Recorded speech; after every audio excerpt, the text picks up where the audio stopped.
In de 18e en 19e eeuw dan had je zo'n 13, 14 strenge winters per eeuw. In de 20e eeuw waren het er nog 8 en deze eeuw nog geen enkele strenge winter.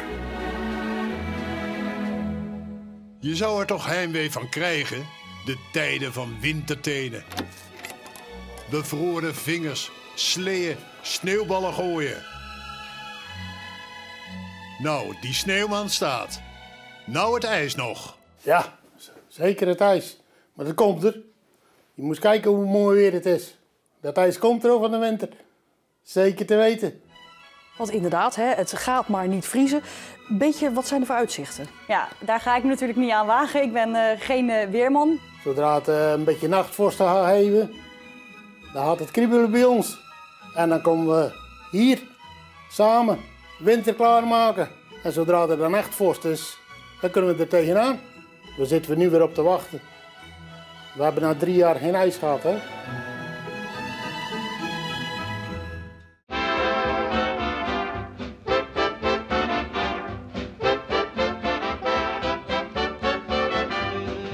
Vorig jaar hadden we ook al een warme winter en bleven de schaatsen in de magazijnen.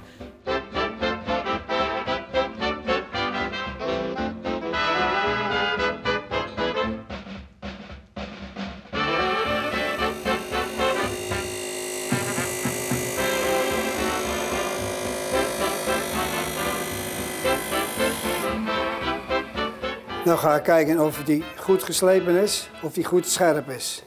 Doe ik met mijn nagel. Kijk. Zie je het?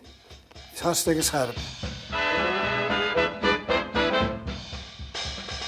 Nou, het is wel moeilijk, ja.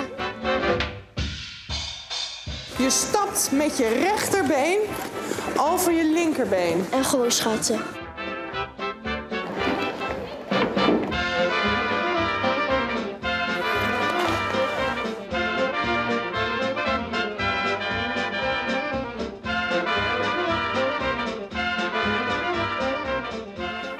Ja, dit is natuurlijk, dat weet ik nog wel van vroeger, dat schaats je altijd zo.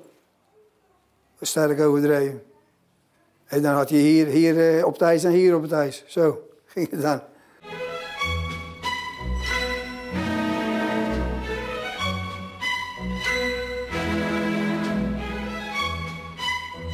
En als het sneeuwt, dan betekent dat doorgaans slecht nieuws voor ijsliefhebbers.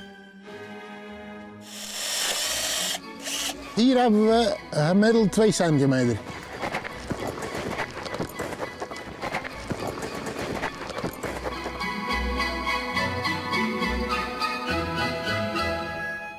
...1,7. Dat valt me niet tegen. En dat waren vroeger de heren, dus dat wel een klein maatje, maar dat waren de herenmaten vroeger. Of de heren schaatsen. Ook heel goed, ook heel goede staal. Heel fijne dingen. Ja, het is in deze tegenwoordig voor in de plaats. Het grootste probleem vond ik zelf vroeger ook altijd op de ijsbaan, die veters. En dan heb je koude handen en van alles. Kijk, hoor je het verschil? Deze maakt veel meer herrie dan deze. Dat is heel ander staal dit. Vroeger maakten ze veel betere schaatsen dan nu. Dit krijg je soms gewoon niet scherp, omdat het zo slecht staal is.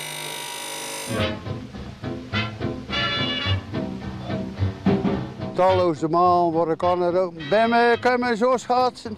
En dan roep ik me heel ze uit vet.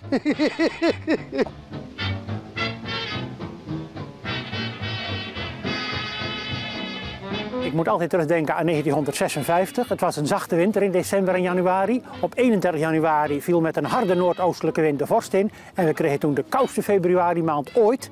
Met op de 16e de Elfstedentocht. Hoop doet leven, hè? Ja, valt er niet tegen. Op het ijs, op het ijs, op het ijskoude Hollandse ijs. De baan op en neer met de wind om je kop. Een tintelend gezicht en een vuurrode mop. Op de baan door een wit paradijs. Op het ijs, op het ijs.